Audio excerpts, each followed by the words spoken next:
Sorry, I went around. That's probably violates it. How are you, Deputy Commissioner? Pleasure. Yes, I know Nina. Howard, nice to see you. Thanks for everything you're doing. CBSA, keeping us in line. Chief Lipinski from Surrey. Pleasure meeting you. Pleasure. Where is it there? Pleasure. I call once more. Pleasure. Surge City Delta. Pleasure. All right.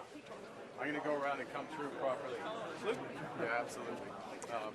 How are you, Sue? Good to see you. Great to see you. Fairfax. Good to see you. Jill. Pleasure. Ernie, good to see you again. Fantastic. Big day. Important day. So we're going this way. I was always like shocked when Deputy Commissioner said, "I'm in charge. I'm in charge." These gentlemen and ladies are really in charge of our safety, and they're doing an amazing job. We're meeting here today on an incredibly important issue to address the steps, take stock of the steps that are being taken to address extortion, the scourge of extortion that we're seeing in the Lower Mainland, in and around Surrey, but Delta elsewhere. We're seeing in the Peel region, particularly around Toronto, Brampton as well, other parts of the country. A huge amount of resources and effort are now being put to bear on this. I'm confident that this, well, it's beginning to have an impact, and it will have an impact. But what we're focused on in this meeting is how well is it working, what's coordinated, what else needs to be done, and how do we work together. And I just want to spend a couple minutes on what the federal government is doing. We have a role, not an exclusive role obviously, but a complementary role. And the first and foremost thing that we focused on the advice of a number of the organizations around this table and other tables across the country, is to toughen the bail and sentencing laws in this country.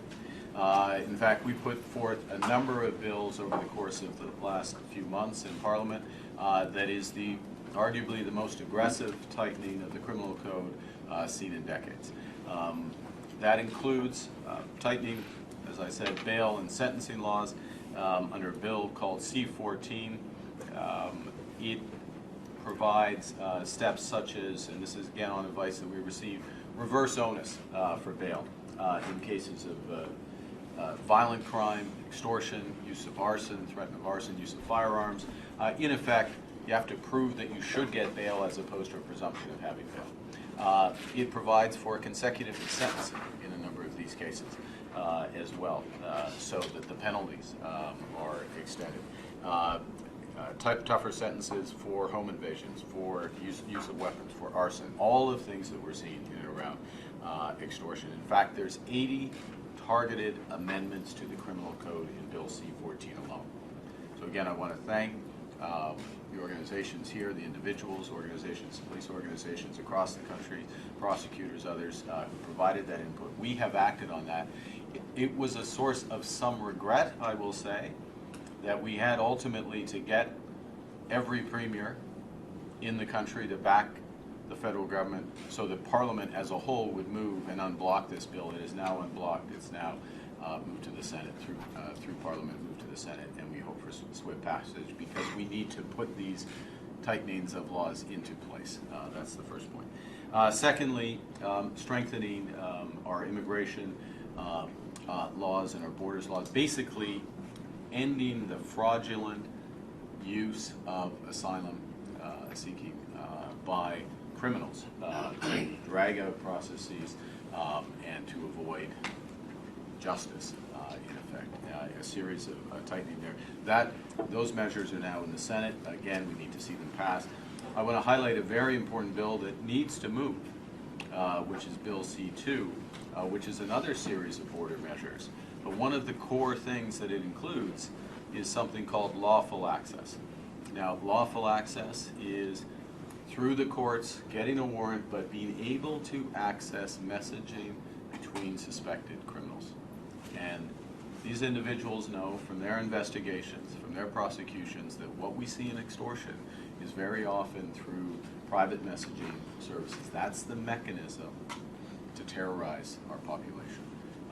We need to give the police, the prosecutors, lawful access to those messages so they can prosecute, and that's a job for Parliament, and we need to move on that. In addition, we have measures to additional legislation to address victims of violence. That's so-called C-12, which is a bill, and make it an explicit crime to recruit youth into extortion. I know, for example, the Surrey police and others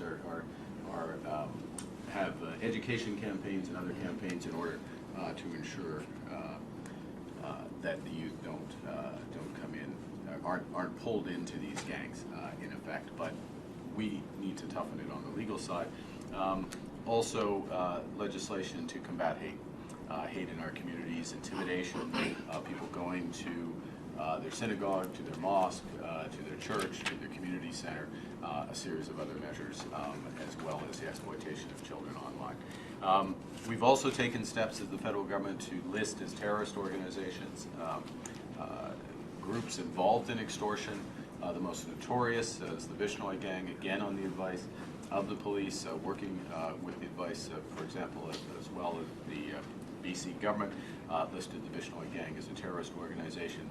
Part of our work, I would say as well, in terms of a series of security agreements that we're striking around the world, is to improve cooperation amongst law enforcement and security organizations. So we get the information from these, if I can put it this way, host governments of these transnational gangs. That's on the legal side, if you will, the federal government taking our role. Also, major steps being taken in terms of resources. A total of $1.7 billion in the last budget across the RCMP and the Canada Border Service Agency. Dina Patel is here from the CBSA, overseeing the work in British Columbia, providing additional resources, an additional 1,000 CBSA officers across the country, additional 1,000 RCMP personnel, targeting in here in the Lower Mainland, additional, just in recent weeks, 20 additional RCMP officers, helicopter resources being deployed. We're creating, in the process, a new financial crimes agency that's also helping to follow the money. And I want to say another word on that. As we are here today, in the Peel region, the Minister of Finance is making a series of announcements to literally follow the money in extortion and use the financial system to complement the efforts, reinforce the efforts of law enforcement so that we can track this down. A series of measures there. There's an agency called FinTrack which exists.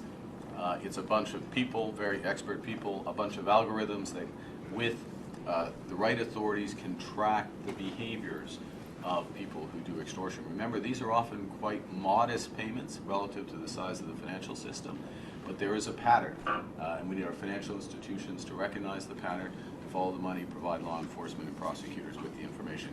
Huge investment there and a series of measures. I'll just finish by really expressing my gratitude to the people around this table, the people you represent, the hard work that you're doing, the dedication to make our communities safe. I want to compliment as well my fellow members of the caucus here. I want to just underscore, since I came into government, they have raised this issue with me. They have raised this issue with me in terms of the seriousness of the issue, but also in terms of potential solutions, and that is why we have led with a series of tightenings to the criminal code, additional resources in our first budget, working in a series of roundtables and task force such as this in order to move forward. Alors, juste quelques mots en français. C'est un crime horrible, c'est un problème qui existe à travers le Canada, mais surtout ici en Colombie-Britannique et puis autour de Toronto, en Ontario.